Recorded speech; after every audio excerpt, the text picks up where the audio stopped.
When Confucius was just a boy, he would set up little altars made of clay in the dirt and pretend to lead rituals.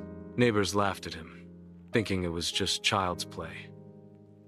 But those moments were the seeds of something much bigger, a life dedicated to finding harmony and order in a world that had lost both. Confucius once said, "Life is really simple, but we insist on making it complicated." But what if his wisdom could actually simplify your life, cut through the noise of modern society, improve your relationships, and even bring you inner peace? Welcome to the Why Machine, where we uncover ancient knowledge, lost history, and hidden wisdom that still transforms lives today. If you love exploring philosophy and want to see more videos like this, hit subscribe right now and join our community of thinkers who question everything. Let's travel back to ancient China, around 500 BC. Confucius was born into a time of chaos, constant wars between rival states, corrupt rulers, and ordinary people struggling to survive. But instead of turning bitter, Confucius spent his life searching for an answer to one question: how do we create a good life, not just for ourselves, but for everyone around us? And from that search came Confucianism, a system of thought that shaped Chinese society for over 2,000 years. Today, we'll explore 5 powerful lessons from Confucius, using his own life stories and teachings, and show you how to apply them to your own life right now. When Confucius was young, he lost his father and grew up poor. Instead of complaining, he devoted himself to learning music, history, ritual, archery, even calligraphy. His hunger for knowledge became legendary. It's said that as a child he would walk miles just to borrow a book or observe a scholar teaching. He believed the first step to changing the world is changing yourself. He said, "To put the world in order, we must first put the nation in order. To put the nation in order, we must first put the family in order. To put the family in order, we must first cultivate our personal life." In other words, work on you first. Modern science agrees. Psychologists say self-discipline is one of the strongest predictors of success. Here's your challenge. Choose one habit to cultivate this week. Maybe it's journaling your thoughts at night, practicing mindfulness, or cutting out a negative habit. Just as Confucius started with himself, start with one small step toward the person you want to be. Confucius lived during the Warring States period, endless battles and political instability. When a ruler once asked him how to fix a crumbling state, Confucius replied, "Let the ruler be a ruler, the minister be a minister, the father be a father, and the son be a son." He wasn't saying everyone should blindly obey.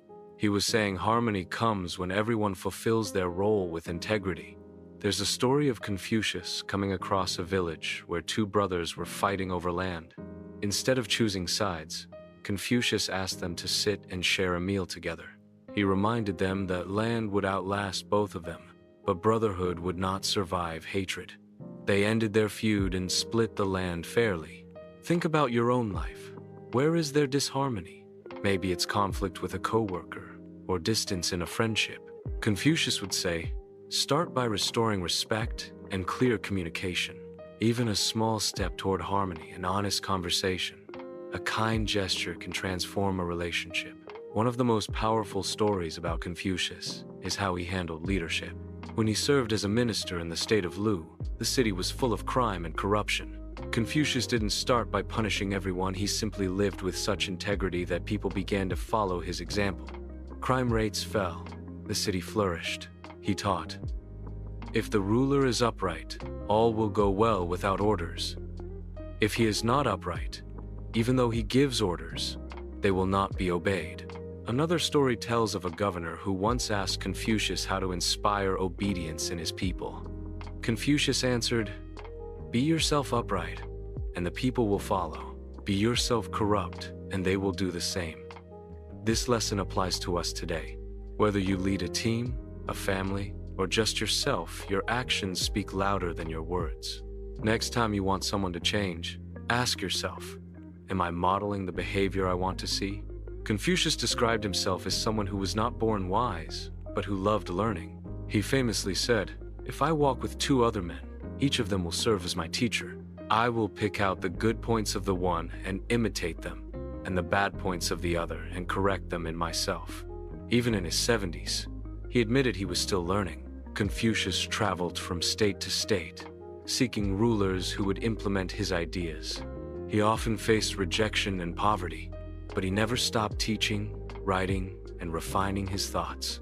In our world of fast content and quick answers, Confucius reminds us that deep learning books, mentorship, reflection is the path to wisdom. So ask yourself, what are you studying right now that challenges your thinking? Confucius would say, never stop learning because growth never stops. Confucius gave us one of the earliest versions of the Golden Rule. He said, do not do to others what you do not want done to yourself. It sounds simple, but it's revolutionary. When one of his students asked him what single principle could guide a person's entire life, Confucius gave this exact teaching. Imagine if we applied this in every situation in politics, in business, even in online debates. Before you speak or act, ask, would I want this done to me? If the answer is no, choose a different path. This principle alone could transform not just your personal relationships, but entire communities. Confucius wasn't just teaching how to be a good person.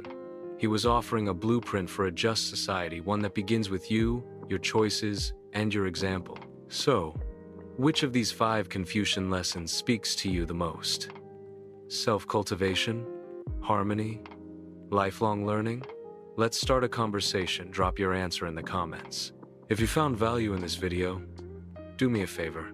Like this video so it reaches more people, share it with someone who loves philosophy, and hit subscribe to join the Why Machine as we keep uncovering ancient wisdom that guides our modern world. Until next time, remember, the world becomes better when we do.